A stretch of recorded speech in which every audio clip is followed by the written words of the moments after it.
কখনো কি মনে হয়েছে সেলফি তোলার সময় আমরা ঠিক কেন হাসি বা ঠোঁট ফোলাই কিংবা ওইসব অদ্ভুত মুখভঙ্গি করি?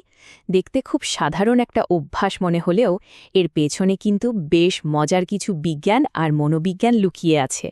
চলুন তো এই ব্যাপারটার একটু গভীরে গিয়ে দেখি আমাদের সেলফির মুখের পেছনের আসল কারণগুলো কি কি। তো এই প্রশ্নটা নিয়ে আজকে আমাদের পুরো আলোচনা। ঠিক কী কারণে ক্যামেরাটা নিজের দিকে ঘোরালে আমরা প্রায় না ভেবে একটা নির্দিষ্ট মুখভঙ্গি করে ফেলি? এটা কি শুধু একটা ট্রেন্ড, নাকি এর পেছনে আমাদের মনের আরও গভীর কোনো খেলা আছে? চলুন এই বিশ্লেষণ থেকে উত্তরটা খুঁজে বের করার চেষ্টা করি। আচ্ছা, তাহলে শুরু করা যাক সবচেয়ে কমন সেলফি এক্সপ্রেশনটা দিয়ে, মানে হাসি। আমাদের এই যে এত পরিচিত হাসি, এটা কিন্তু একদিনে তৈরি হয়নি। এর শেকড় আমাদের বিবর্তনের ইতিহাসের অনেক অনেক গভীরে। এখানেই কিন্তু আসল মজাটা। বিজ্ঞানীরা মনে করেন আমাদের হাসি আসলে প্রাইমেটদের ফিয়ার গ্রিন বা ভয়ের হাসি থেকে এসেছে।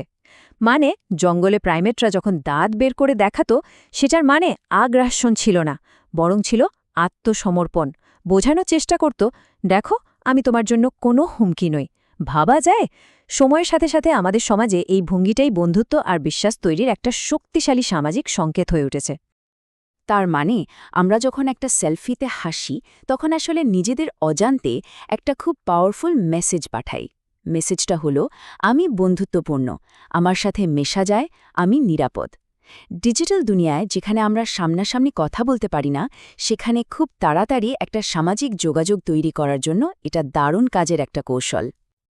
আচ্ছা, হাসির জগৎ থেকে বেরিয়ে এবার একটু আধুনিক যুগের একটা মুখভঙ্গির দিকে নজর দেয়া যাক, যেটা নিয়ে আলোচনা সমালোচনা দুটোই হয়। হ্যাঁ, আমি ডাক ফেসের কথাই বলছি। এই যে ঠোঁট ফোলানোর ভঙ্গি, এর পেছনে ঠিক কী মনস্তত্ত্ব কাজ করে? এটা একটা দারুণ প্রশ্ন, তাই না?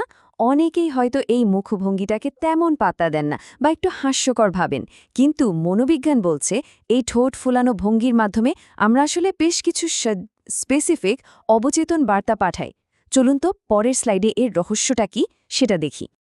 মনোবিজ্ঞানীরা বলছেন এই ভঙ্গিটা মূলত তিনটে প্রধান সংকেত দেয়। প্রথমত, এটা ভরাট ঠোঁটের অনুকরণ করে, যা তারুণ্যের একটা প্রতীক। দ্বিতীয়ত, এটা মুখের কাঠিন্যকে কমিয়ে দেয়, মানে মুখটা একটু নরম দেখায়, যা ব্যক্তিকে কম আক্রমণাত্মক আর বেশি বন্ধুত্বপূর্ণ হিসাবে তুলে ধরে। আর সবশেষে এর মধ্যে আকর্ষণ আর কৌতুকপূর্ণতার একটা সূক্ষ্ম ইঙ্গিত থাকে। তো হাসি হোক বা ঠোঁট ফোলানো, এই সবকিছুর পিছনে কিন্তু একটা মূল মনস্তাত্ত্বিক ব্যাপার কাজ করে, যা এই সব আচরণকে এক সুতোয় বাঁধে। আর সেটা হল আত্ম-উপস্থাপনা বা সেলফ প্রেজেন্টেশন। এর মানে হল আমরা সেলফিতে যে মুখভঙ্গি করি, সেটা কোনো হঠাৎ করে ঘটে যাওয়া বা অর্থহীন ব্যাপার নয়। প্রত্যেকটা পোজ, প্রত্যেকটা এক্সপ্রেশন হল অন্যদের কাছে নিজেকে একটা নির্দিষ্টভাবে তুলে ধরার চেষ্টা। আমরা জেনে বা না জেনি আমাদের ডিজিটাল পরিচয়ের লাগামটা নিজেদের হাতে রাখতে চাই। আত্মোপস্থাপনা কিন্তু একটা খুব স্বাভাবিক মানবিক আচরণ। আমরা সবাই চাই অন্যরা আমাদের সম্পর্কে একটা ভালো ধারণা রাখুক। সোশ্যাল মিডিয়া এই আচরণটা প্রকাশ করার জন্য আমাদের একটা নতুন আর বিশাল মঞ্চ তৈরি করে দিয়েছে, এই যা। আর এই স্লাইডটা দেখলে ব্যাপারটা আরও পরিষ্কার হবে। দেখুন, একটা সাধারণ সেলফি তোলার কাজটা আসলে আত্ম-উপস্থাপনার কতটা জটিল একটা প্রক্রিয়া। কোন মুখভঙ্গি করব, কোন অ্যাঙ্গেল থেকে ছবি তুলব, কোন ফিল্টারটা ব্যবহার করলে ভালো লাগবে, এই সব কিছুই আমাদের কনশাস বা অবচেতন পছন্দের অংশ, যা দিয়ে আমরা নিজেদের একটা পার্সোনাল ডিজিটাল ব্র্যান্ড তৈরি করি। আচ্ছা, এবার চলুন দেখি এই বিবর্তনীয় মনোবিজ্ঞান আর আত্ম-উপস্থাপনার ধারণাগুলো আজকের ডিজিটাল জগতে কিভাবে কাজ করছে। আসলে ডিজিটাল যোগাযোগের সবচেয়ে বড় চ্যালেঞ্জটা কি জানেন? এখানে শারীরিক ভাষা, চোখের ইশারা বা গলার স্বরের মতো জরুরি ননভার্বাল সংকেতগুলো একদমই থাকে না। আর এই বিশাল শূন্যস্থানটা পূরণ করার জন্যই আমাদের মুখভঙ্গি, বিশেষ করে সেলফিতে, হয়ে ওঠে আমাদের আবেগ আর ব্যক্তিত্ব প্রকাশের সবচেয়ে শক্তিশালী হাতিয়ার। সুতরাং প্রত্যেকটা মুখভঙ্গি আসলে এক একটা ডিজিটাল ইমোজির মতো, যা একটা ছোট্ট সংকেত বহন করে। যেমন একটা চড়া হাসি বন্ধুত্ব বোঝায়, তেমনি একটা মজার মুখভঙ্গি দিয়ে বোঝানো হয় যে আমি নিজেকে অত সিরিয়াসলি নিই না।